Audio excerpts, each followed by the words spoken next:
My high school dropout brother is our family's disgrace. My stepfather, Daniel, said something outrageous to me. It was my brother Will's wedding day, and his beloved daughter was getting married. This must have been the reason for all the weirdness in the hall.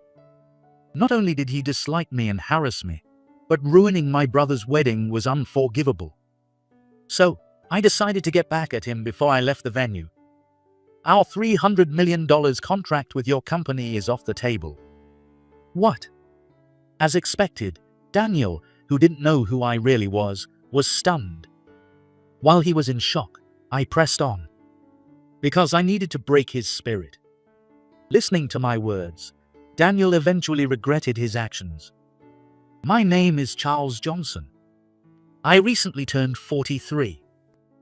Lately, I've been obsessed with my hobbies, and my room is filled with cartoon merchandise. It all started with friends I met through work, who taught me many things. Supporting your favorites are great. They add more joy to your daily life. When there's a lot of fan fiction, you have more opportunities to interact with other people. Also, it's nice to be able to communicate with people you wouldn't normally be able to talk to. They taught me the perks of fandom activities this way. I thought it was embarrassing to be so passionate about such things at my age. But once I tried, I found many interesting works and got hooked. Among the cartoons out there, many have good storylines, and for those that don't, you can still have fun discussing them with others online. As I kept doing this, I realized I had become a geek too. At first, I felt embarrassed. But as I continued with fandom activities, I discovered that there were surprisingly some men in my age group. So now, I support my favorite characters without any hesitation. This is probably due to the influence of watching hero cartoons with my brother when we were kids. When we were little, we often played hero games together, promising to help those in need when we grew up. Unfortunately, I didn't become a hero and ended up working in an ordinary company. But my brother Will became a lawyer and was helping people in need. Will, 3 years younger than me, was smart since childhood. He smoothly climbed the path to becoming a lawyer without much struggle. However, being a lawyer seems quite challenging. No matter how smart you are, you will be stressed. Since I know nothing about legal matters, I hope someone can support Will. Just when I was thinking that, he met someone special, and I was surprised. Around the time the rainy season ended, I was standing nervously in front of a certain house under a bright, dry sky. After pressing the intercom, I waited for the resident to come out. Standing next to me was my brother, Will. You've been smiling too much. You're acting weird, so stop that expression. My bad. I am sorry. Given the purpose of today, it was hard not to be happy. We're both middle-aged men, but as his older brother, it's only natural. I've always felt this way. What happened to my brother made me so happy. I can't help but be happy that you've finally found a wife. Seriously, that's my line. You haven't found a wife yet either, bro? We're about to greet Will's bride and her family. Yesterday, out of the blue, Will called me and said on the phone, I actually have a girlfriend. I was surprised, but then he said, I'm planning to visit her house. And I was even more shocked. Honestly, it was so sudden that I was just stunned. But it was definitely a joyful thing. Will had admired heroes of justice since he was a child, so I thought he had no interest in romance and was married to Justice. It was such a pleasant surprise that when I heard it, I almost doubted if it was a dream. When you called yesterday, I was really shocked. I pinched my cheek so many times thinking it might be a dream. Look, it's a bit red here, right? I explained to Will, pointing at my cheek. Come on. You're too old to be acting like a kid, seriously, getting that excited over something that's not even about you. Will shrugged his shoulders with a look of exasperation. In the meantime, the door of the house in front of us opened. Welcome, Will, Charles. The woman who came out of the house was Mary Miller. She was 40, the same age as Will. She had a gentle smile and seemed very pleasant. Thank you for coming. My mother and father are waiting. Please come in." We followed Mary inside. As we walked slowly, I realized the size of the house. From the seemingly endless hallway, I thought this must be a prominent family. "Hey, Will, does Mary's family have a long history?" "I haven't heard the details yet, but I heard they have a long history, and everyone in the Miller family is highly educated." It seems my guess was right. Coming from a regular family, it felt like a different world. While I was lost in thought, the long hallway finally ended. We were shown to the living room and introduced ourselves to Mary's parents. "Thank you for coming all this way. We welcome you." I stumbled over my words a few times, but I was relieved that I could have a good conversation with my Mill. However, I couldn't have a good talk with my FIL, Daniel. He barely spoke and looked at me with a stern expression, noticing the cartoon merchandise on my belongings. "That keychain is something I see on commercials sometimes. Are you a fan of cartoons?" "Yes, it's from a popular cartoon right now." Then, I got caught up in the conversation and ended up talking a lot about cartoons. When I snapped back to reality, I realized I'd been talking for over 10 minutes and felt embarrassed. Even though Mary and my Mill listened to my stories with a smile, Daniel reacted differently. "Cartoon is just nonsense. I think there is much less prejudice against such things nowadays. But there are still people who view cartoons and comics negatively. Maybe he's one of those people." I didn't want to cause any cracks in the relationship between Will and his Mary's family, because I talked too much during their important meeting. Panicking, I tried to continue with, "Just kidding." But Daniel spoke first. "You mentioned earlier that you dropped out of high school. Is that true?" "Yes, it is. I became a company employee right after graduating from middle school. I was quite poor back then." "Your name is Charles, but you don't seem very wise. They say names reflect character, but you seem to be an exception." The moment Daniel said this, the air in the room froze. It was so welcoming just moments ago, and now I wanted to bury my head in my hands. "I have nothing more to say to you. I'll excuse myself." What exactly went wrong? I stared at Daniel, who looked visibly displeased. "Hey, Dad, that was rude to Will." Mary tried to stop him, but Daniel ignored her and left the living room. Mary, left behind, turned pale and apologized to me. "I'm really sorry. My father tends to judge people by their education and dislikes those who watch cartoons or read comics. He had a rigorous education and spent all his time studying, so that might be why. Daniel probably resented others having fun while he was studying hard. Although I had my thoughts about it, I didn't intend to blame Mary. It's okay.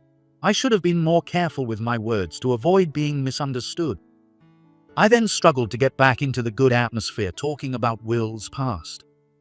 Though things were awkward with Daniel, at least Mary and my Mill didn't seem to think badly of me.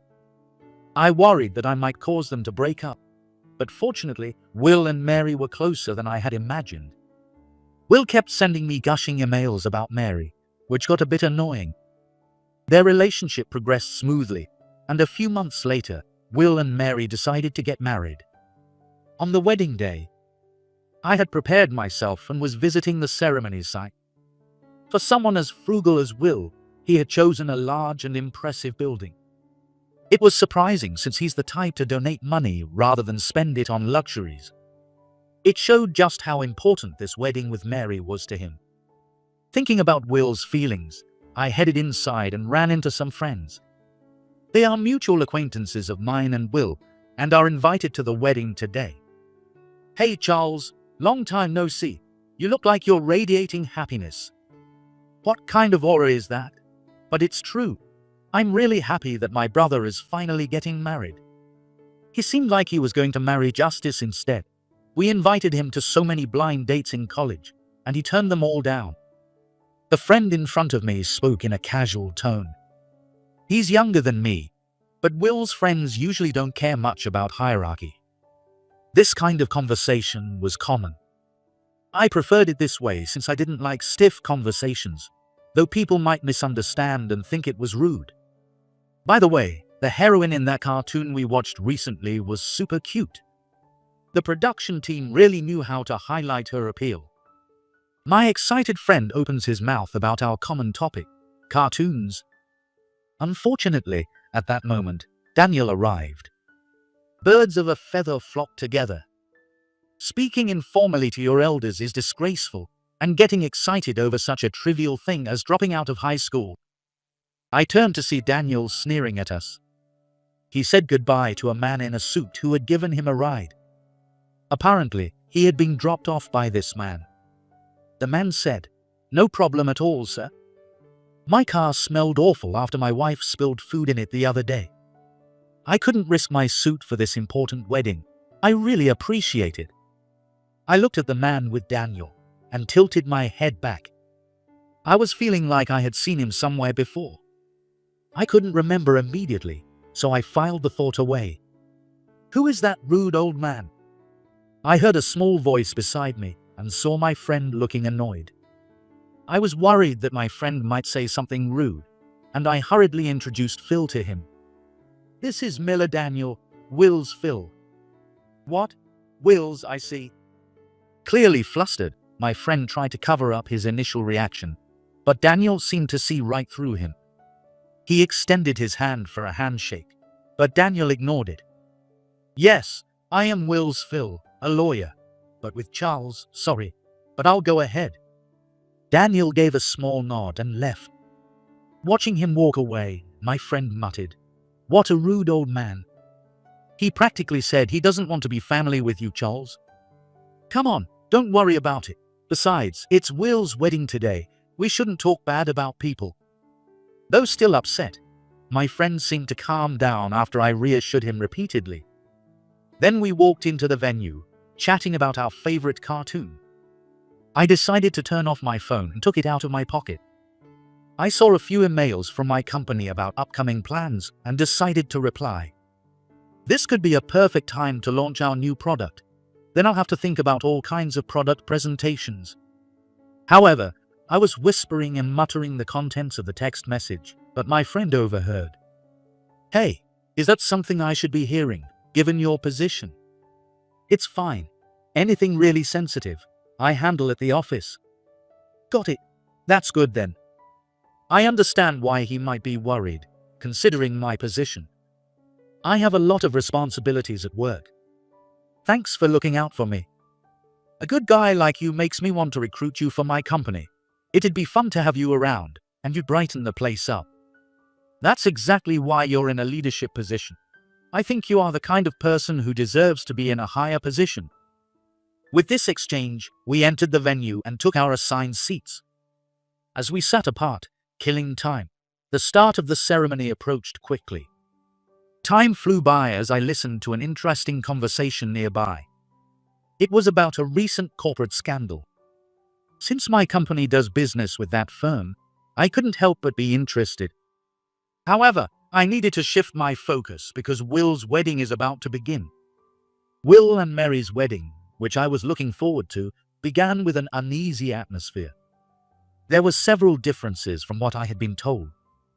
Will had told me beforehand how the wedding would go. He said they would play his favorite upbeat music and decorate the venue with balloons that Mary loves. But the scene before me was completely different. The music is frightening, and the decorations include specimens of creepy creatures. What's with this venue? At first, I thought I came to the wrong place.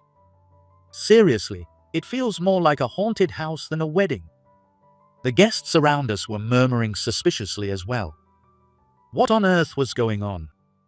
As the wedding progressed, I watched the entrance of the bride and groom with confusion. Will and Mary entered, initially looking happy. But they quickly realized something was off. They looked around the venue, bewildered. So Will and Mary didn't know about these changes. Who turned the wedding venue into this? A certain person came to mind, but I didn't want to jump to conclusions. No matter how much you want to, you would not do such a reckless thing at your precious daughter's ceremony.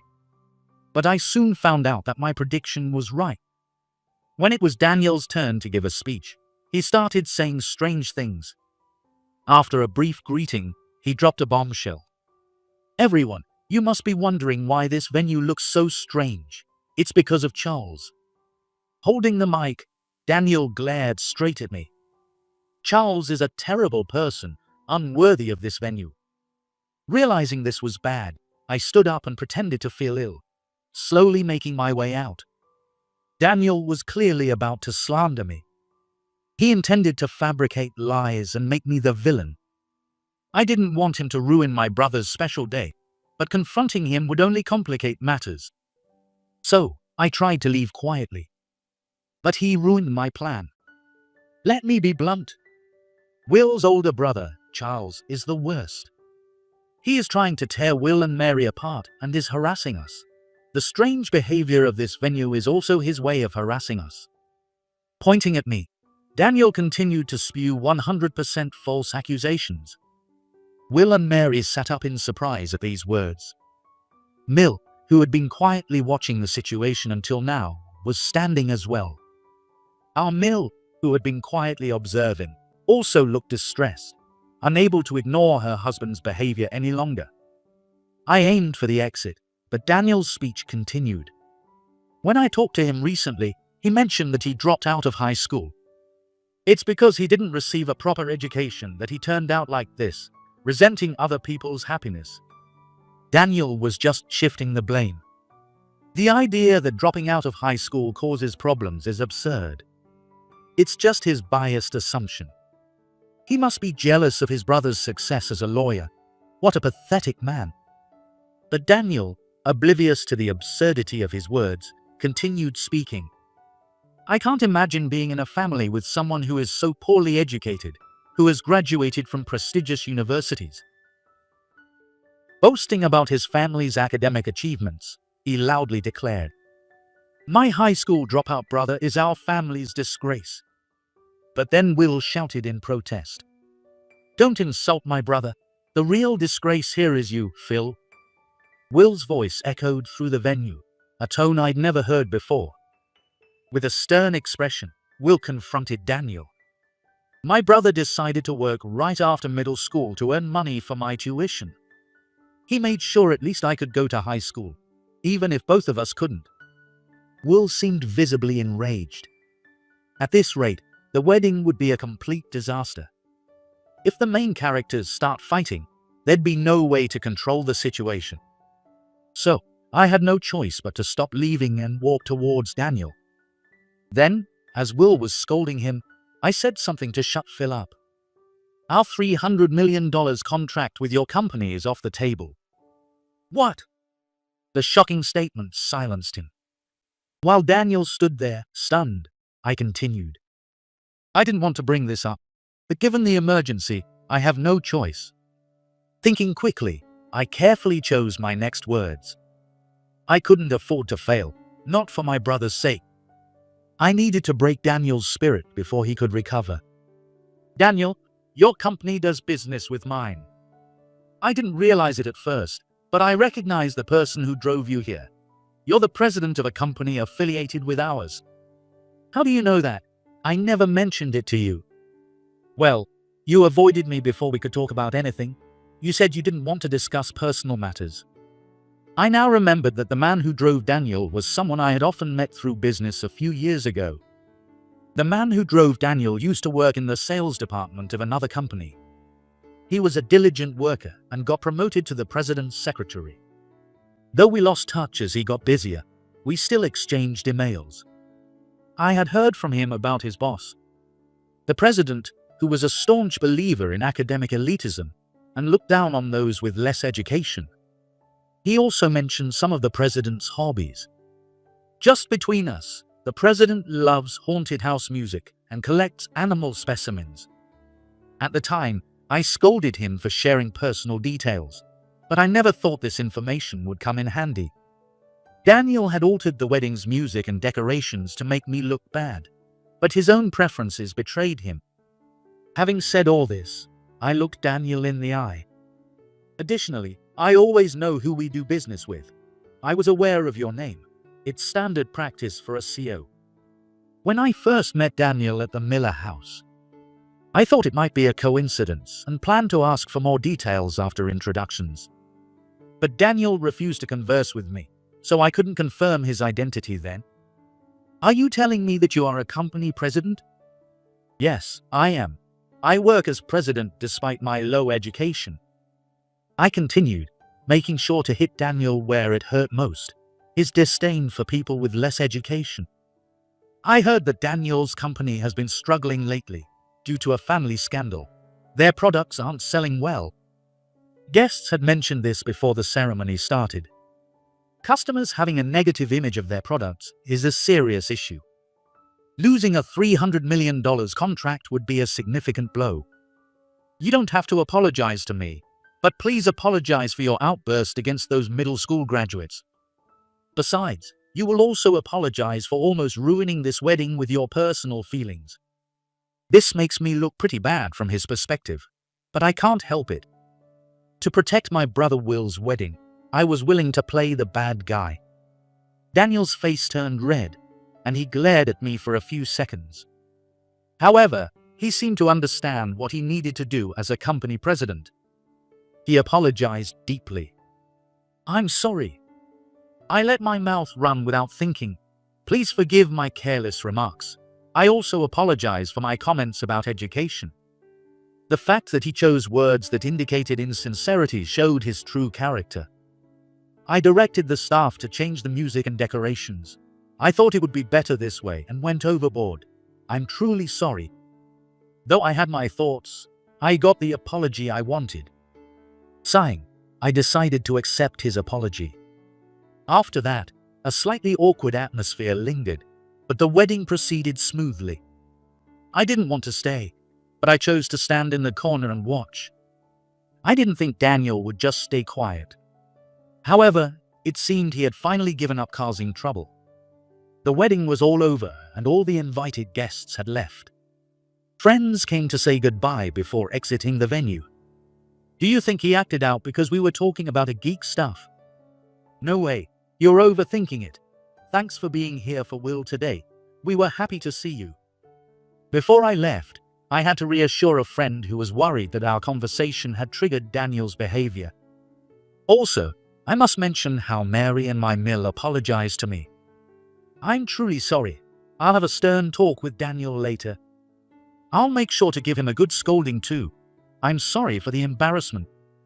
Seeing how genuinely remorseful they were, I had no hard feelings.